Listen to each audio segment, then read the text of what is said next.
po ni Daddy ipupunta doon sa pagtataniman ng pinya. Kasi po mayroon kaming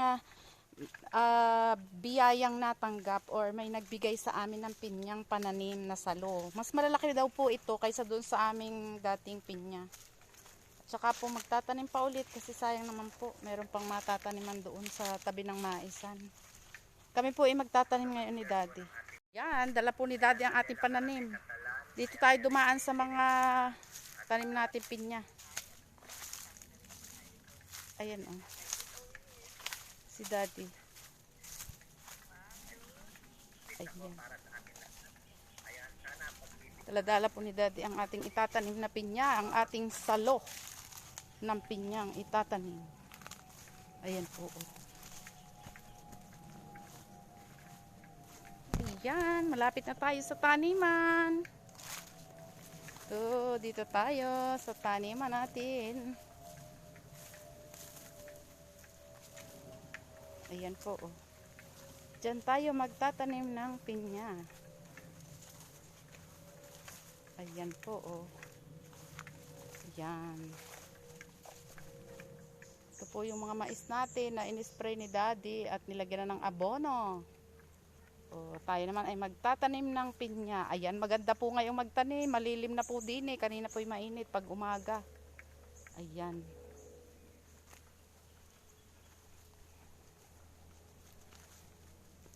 Ayan po ang ating mga salo na itatanim or pinya.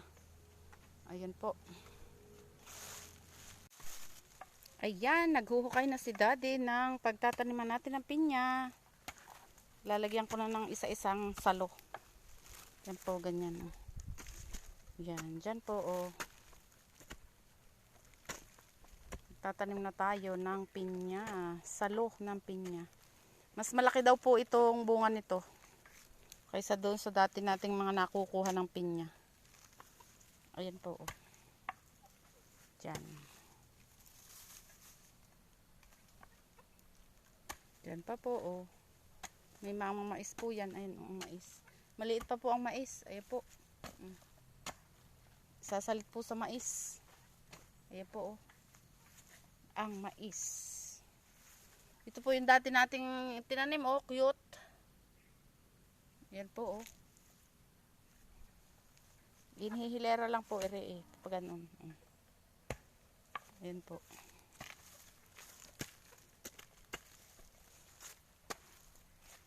At tayo po yung tagalagay doon, tagahakot ng ano, itatanim.